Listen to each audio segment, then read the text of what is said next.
vamos fazer assim, Sim. seu Alcione. Eu vou fazer algumas perguntas, tá? Uhum. Aí é pra gente tirar algumas dúvidas, conhecer um pouquinho mais do projeto de Uhum. vocês.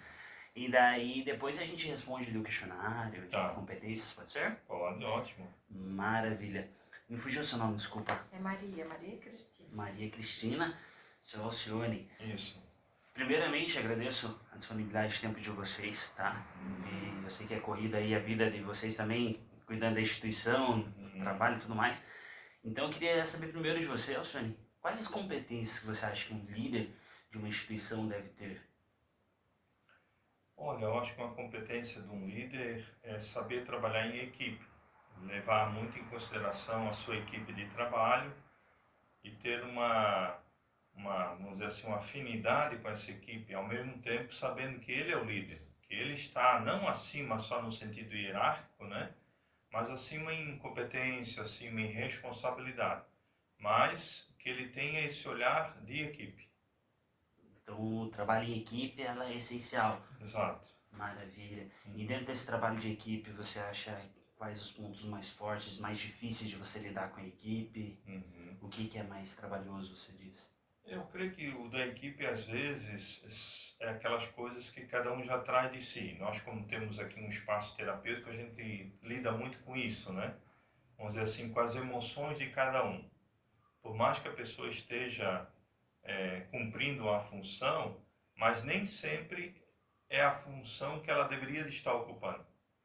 No caso aqui, na própria instituição, vamos supor que quando se faz um bom trabalho, até emocional, vai se ver que aquela pessoa não está no lugar dela. Ela poderia estar nessa entidade, ou nessa empresa, etc., mas numa outra função. Não necessariamente ganhando mais ou ganhando menos, mas é a função onde ela se identifica, é o lugar dela, que a gente fala muito em terapia. Ah, legal, bacana. E dentro desse universo, assim, quais os pontos principais da instituição de vocês que vocês trazem para a comunidade? Então, o IP ele procura estar a serviço da comunidade. Nosso estatuto ele é muito aberto para diversas possibilidades de ações, né? Mas hoje vamos dizer assim, nosso foco maior está na linha da prevenção da saúde através dos nossos trabalhos terapêuticos. Nós temos hoje diversas terapias que procuram dar uma resposta às diversas demandas aí da sociedade, da comunidade, né? Mas também a gente é aberto a cursos profissionalizantes, a outros projetos que vão surgindo dentro de uma necessidade, às vezes, né?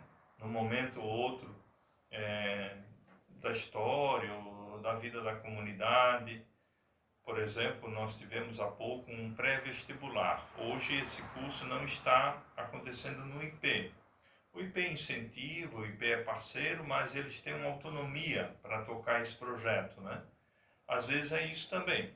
Às vezes acontece alguma coisa aqui no IP, mas o IP é o parceiro. O IP não é diretamente o que faz a frente, o que puxa, né, aquilo ali. Até porque, falando de novo em equipe, trabalho, a gente acredita muito nisso. A gente pode ser um parceiro, né, de uma outra entidade, parceiro de objetivos, sonhos, etc. Então, o que o IP também faz? Ele se solidariza, ele faz essa relação para que as coisas possam acontecer. Maravilha. E a gente tem algumas perguntas aqui que os alunos deram uma pesquisada, estudaram e se interessaram em fazer. Daí uma das perguntas é assim: como o senhor promove a diversidade e a inclusão na equipe, na ONG, dentro da ONG? Então, a diversidade e a inclusão dentro da própria equipe é nesse respeito das pessoas, né? O IP, por exemplo, ele é bem aberto para todas as áreas, por exemplo, as demandas que surgem para a questão do credo, questão racial, questão religiosa. Nós não temos nenhum critério assim para fechar, né? A nossa porta é muito aberta nesse sentido inclusivo, né? Sim. E por isso, tanto as pessoas que são atendidas como quem atende. E também há pessoas que trabalham aqui no corpo, vamos supor, da recepção, etc. Né? A gente tem uma estagiária que vem de um projeto, né, de Isso. inclusão. Ah, legal. A gente então não tem restrição nenhuma. Uhum. Hoje, por exemplo, questão às vezes mais física, etc., nós não temos diretamente alguém que tenha assim uma necessidade de uma inclusão maior. Mas nós consideramos que todos estão sendo inclusos. Né? Bacana, bacana. E a gente tem já no site a visão, missão, os valores da ONG. Mas eu queria ouvir do senhor, e também da Maria, qual que é a visão de vocês da ONG, qual que é a missão maior? Porque a gente sabe que é uma ONG, é um projeto, então tudo isso tem um valor maior do que somente o que a gente vê ou do que está escrito ali. Qual que é a missão maior para vocês, a visão de vocês, até a visão de crescimento, de tudo sobre a ONG IP de vocês? Na verdade, assim, né, eu resumiria tudo que tem na nossa divulgação, que a missão maior é cuidar das pessoas. Eu resumiria tudo nessa frase, né? Cuidar das pessoas. E esse cuidar das pessoas, vamos dizer assim, dentro, claro, não somos nós que vamos abraçar tudo, mas nosso entender envolve o todo de uma pessoa, desde a saúde, desde o encaminhamento para um trabalho, para a questão de estudo. Por isso, como já foi falado, alguns projetos que são mais assim, não tão continuados, né? Mas que vão acontecendo na medida que precisa. Por exemplo, nós já tivemos aqui no IP uma grande demanda e um projeto muito interessante foi a economia solidária. Nós chegamos a ter uma moeda social dentro da comunidade, porque no período ali da pandemia, 20 e poucas pessoas, famílias melhor, foram atendidas com esse valor social, com esse vale social. Então eles recebiam esse vale social, eles faziam compras dentro da comunidade, dentro daquilo que eles queriam, não que nós dávamos para eles comprar, né? Mas eles escolhiam a sua, vamos dizer assim, sua necessidade, seja de alimentos, seja de beleza, o que fosse, né? Como já falei, esse dos jovens do pré-vestibular. Por quê? Porque o cuidar das pessoas, como a Maria disse, envolve esse todo, né? Para nós, o cuidar emocional hoje ele é essencial, porque a gente entende que fisicamente alguém não está bem, psicologicamente então, né? A sua saúde não está boa, porque o seu emocional não está bem. Então nós oferecemos esse serviço com as diversas terapias que temos, porque a gente quer cuidar das pessoas. Não tem vou fazer uma pergunta agora que na verdade não estava no roteiro, não está Sim. escrita ali, mas só para ouvindo vocês aqui, me bateu uma curiosidade assim. Hoje no século XXI, no século que a gente vive, a gente vê que as pessoas estão com muitos problemas realmente emocionais, com grande dificuldade de lidar com as emoções e tudo mais. Para um líder de uma organização, que a gente sabe que as pessoas elas têm momentos difíceis também, mesmo os líderes, você acha que esse controle emocional, é óbvio que ele é muito importante, mas como que você lida com esse controle emocional do dia a dia, de às vezes lidar com o problema das pessoas, a dificuldade, não acabar se envolvendo demais e acabar até se machucando com isso? Como que você acha que um líder deve se portar nessa situação? Cuidar de si mesmo também, em primeiro lugar. Cuidar de si mesmo, mas não numa visão individualista ou egoísta, né? Desenvolver também esse olhar interno, né? Porque muitas vezes, assim, as pessoas também, quando entram nas propostas de cuidar de pessoas, de servir como um exemplo para as pessoas, né?